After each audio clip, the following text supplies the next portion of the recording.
Votre invité aujourd'hui, Béatrice Rulle, Jean-Marc Guinchard, le rapporteur de la loi sur le vapotage. Bonjour Jean-Marc Guinchard. Bonjour. Merci d'être sur Radio Lac ce matin. L'association romande des professionnels de la vape a donc déposé hier le texte de son référendum pour s'opposer aux restrictions liées à la loi. Une récolte qui s'est faite d'ailleurs très rapidement, à peine un mois pour obtenir les 5300 signatures nécessaires. Ça laisse présager quand même, on va dire, de la difficulté à convaincre les Genevois sur ce thème. Oh, pas tellement, parce que c'est assez facile de récolter des signatures à l'heure actuelle. 5300, c'est pas énorme.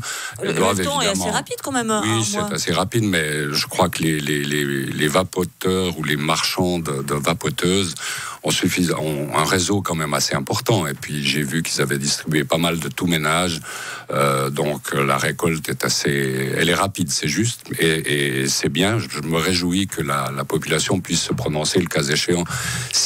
Si toutes les signatures sont valables, évidemment, c'est toujours le problème. Alors, ce qui pose problème pour cette association, la RPV, ce sont 2 articles qui interdisent aux magasins spécialisés de présenter des produits de vape en vitrine et de faire tester les produits à l'intérieur des magasins, qui sont donc des magasins spécialisés. C'est vrai que ça semble très, très restrictif. Alors, c'est assez restrictif, mais on soumet le vapotage aux mêmes dispositions qui interdisent un certain nombre de choses dans le domaine du tabac et de l'alcool. C'est la nouveauté de cette loi. Et puis, le fait de ne pas pouvoir fumer à l'intérieur des locaux, ne pas pouvoir vapoter à l'intérieur des locaux. Si je vais acheter mes cigarettes chez un kiosquier, je vais pas pouvoir tester non plus les produits, je vais pas pouvoir fumer. Idem dans une grande surface, si je décide de prendre un yaourt pour le goûter avant de l'acheter, ça ne sera pas possible non plus. Donc je vois pas quel est le problème dans ce cadre-là. C'est là le cœur en fait de la querelle entre vous et cette fameuse association, c'est de dire finalement que le vapotage c'est l'équivalent du tabac et qu'il faut qu'il y ait une législation aussi restrictive. Eux, ils mettent en avant toutes les études qui disent finalement que le vapotage est quand même beaucoup moins nocif que le tabac et que c'est même une manière d'arrêter le tabac pour de nombreuses personnes. Alors, c'est une manière d'arrêter le tabac, c'est vrai. C'est aussi une manière de commencer. Et c'est ça qui est important, qui a été soulevé à plusieurs reprises lorsque nous avons travaillé sur le texte de loi. Si ça permet à d'anciens fumeurs d'arrêter de fumer, c'est une bonne chose, c'est vrai. Le fait est qu'il y a passablement de jeunes, notamment, qui commencent à vapoter alors qu'ils ne fumaient pas auparavant. Donc ça, c'est un point de santé publique qu'il était important de cadrer et de bien souligner. Tout de même, le fait d'assimiler vapotage et tabac, alors que ce sont quand même de produits différents, est-ce qu'il n'aurait pas fallu différencier dans les législations ce qui est possible pour le tabac et ce qui ne l'est pas pour le vapotage ?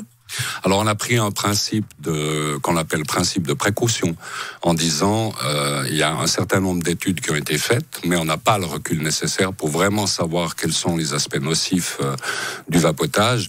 Je rappelle quand même que vous pouvez vapoter des produits qui contiennent de la nicotine, donc c'est le début de l'addiction, et c'est ça justement qu'il faut éviter. À l'heure actuelle, un ado ou un post-ado qui commence à fumer, on peut être persuadé qu'après la première cigarette, c'est terminé, l'addiction commence. Avec le vapotage, c'est la même chose. Avec le risque tout de même d'agréger un petit peu tous les mécontents de cette loi, quitte à faire tomber la loi alors qu'il y a des mesures qui font quand même relativement consensus, comme par exemple l'interdiction de la vente de tabac aux mineurs ? Oui, mais l'interdiction du vapotage aux mineurs est aussi quelque chose d'important. On doit protéger cette partie de la population, notamment avec des achats tests, par exemple. On a démontré à l'heure actuelle que les achats tests en matière d'alcool, ça ne joue pas. Dans le 50% des cas, le vendeur ne se renseigne pas sur l'âge de l'acheteur. Et le fait d'unifier ceci et de le faire de la même façon pour le tabac et le vapotage, c'est une bonne chose. Un mot tout de même, on a l'impression qu'on passe d'une société où quasiment rien n'était interdit pour le tabac à d'un coup une loi extrêmement restrictive. Que de temps il a fallu à Genève pour se décider à interdire la vente de tabac, on parle bien de tabac là pour le coup, à des mineurs?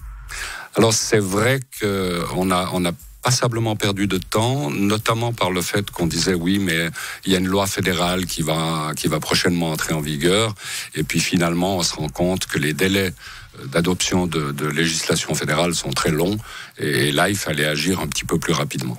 On ne peut pas vous recevoir sans parler du coronavirus. Pour le coup, on sait que vous êtes notamment également en charge du marathon. Un mot là-dessus, il y a de l'inquiétude pour le marathon de Genève? Alors, il y a de l'inquiétude pour l'instant. On attend avec impatience les décisions que prendra monsieur Alain Berset, qui sont annoncées pour demain. Parce qu'à l'heure actuelle, disons les choses clairement, le marathon ne pourrait pas avoir lieu dans les conditions actuelles. Alors, dans les conditions actuelles, le marathon n'a pas lieu dans un lieu confiné. Mais effectivement, avec 20 000 coureurs, on a de quoi s'inquiéter.